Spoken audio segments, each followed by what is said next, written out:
Olá, meu nome é Thales, eu sou estudante de mestrado no programa de Ciências da Saúde da Universidade Federal de Goiás. Eu vou ensinar nesse vídeo como fazer o teste T para uma amostra no SPSS. Primeiramente, ao abrir o SPSS, ele vai nos mostrar essa janela, onde você poderá escolher a sua base de dados que usará para fazer a análise. A minha base de dados já está aqui no planilha, no arquivo Excel. Porém, se a sua não tiver, você pode clicar aqui em abrir outro arquivo e procurar na sua máquina a sua base de dados. Eu já estou com ela marcada, vou clicar em abrir. Quando no SPSS nós clicamos em abrir a nossa base de dados, ele vai nos dar essa pequena janela aqui para a gente escolher qual planilha nós queremos analisar. Como na minha base de dados só tem uma planilha, eu vou escolher ela. Se na sua tiver outras planilhas, você tem que escolher a planilha que tiver seus dados que você quer analisar. E aqui estarão os dados que eu quero analisar. Eu clico em OK, ele vai abrir para mim os meus dados aqui no SPSS. Bom, aqui estão os meus dados abertos. Aqui tem dados de uma amostra de estudantes de graduação. Tem vários tipos de dados, como sexo, homem ou mulher, ansiedade, traço. Temos também massa corporal, altura, IMC, idade, VO2 máximo, e etc. Eu quero fazer o teste T para uma amostra da ansiedade e traço dessa população. Bom, antes de fazer esse tipo de análise, eu tenho que verificar a normalidade dos dados. Porque se os meus dados não forem normais, eu não posso realizar esse teste T para uma amostra, porque é um teste paramétrico.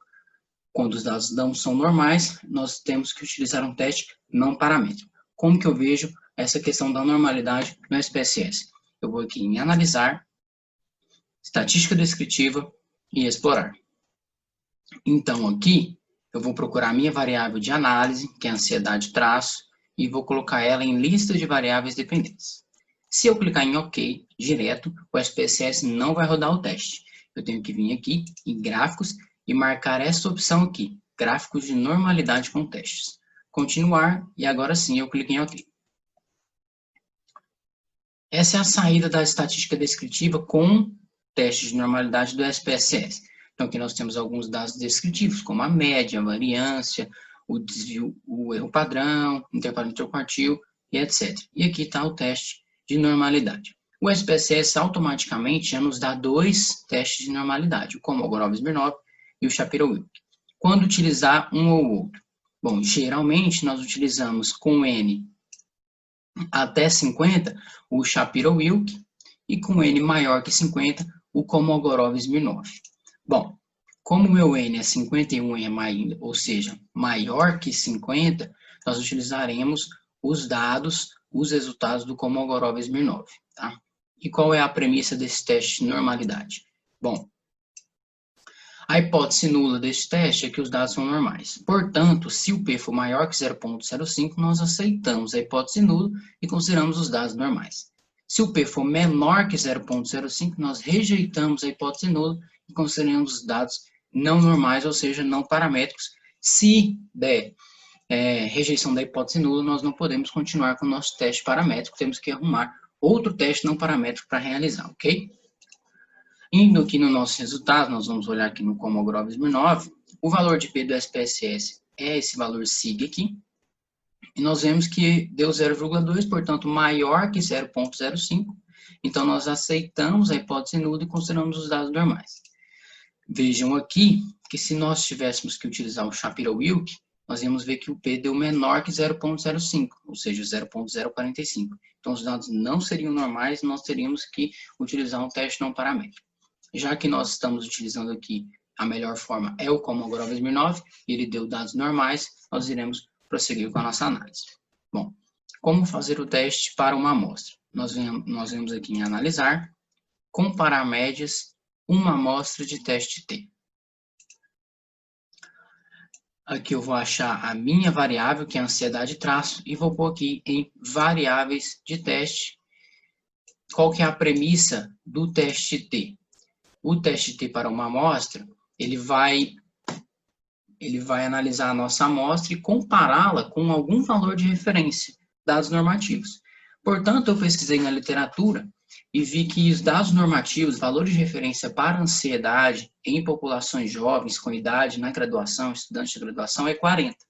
Então, eu vou colocar a minha variável de teste aqui e eu quero comparar para ver se essa variável ela condiz com aqueles dados normativos que eu achei, que são 40. Então, eu vou pôr aqui em valor de teste, o valor 40, e aí sim, eu vou clicar em OK para fazer o SPSS rodar o meu teste de uma amostra. Bom, essa aqui é a nossa saída do SPSS, tá? Eu vou deixar ele bem aqui para mostrar para vocês. Qual é a premissa do teste T para uma amostra? A hipótese nula é que a média da amostra é igual aos valores de referência. Então, se o P for menor que 0,05, nós então rejeitamos a hipótese nula e consideramos a média não igual aos valores de referência. Se o P for maior que 0,05, então nós aceitamos a hipótese nula, portanto consideramos que os valores da nossa média não diferem dos valores de referência. Ok? Vamos lá para os resultados. O teste T para uma amostra é esse aqui, e aqui nós temos o valor de P. Deu o valor de P maior que 0,05, 0,146. Portanto, nós fazemos o quê? Aceitamos a hipótese nula, então nossos valores não diferem dos valores de referência. Tá bom? Como relatar isso em um artigo? Nós vamos para esse textinho aqui. O teste T para uma amostra mostrou que a média da ansiedade de traço da amostra, não é diferente da média dos valores de referência. E aqui eu coloco os valores do meu teste T. Como que eu vou colocar isso? Vou colocar aqui embaixo e mostrar para vocês. Olha só. T, entre parênteses, o DF. O que é o DF? São os graus de liberdade do teste. Esse valor aqui, 50. Então, eu vou colocar 50. Igual ao valor do teste T. Qual que é esse valor do teste T? 1,475. Eu vou colocar aqui. Vírgula, o valor de P. Qual é o valor de P? É o valor sig. 0,146. Igual a 0,146. E é assim que se relata em um artigo, em um texto científico, o valor do teste T para uma amostra.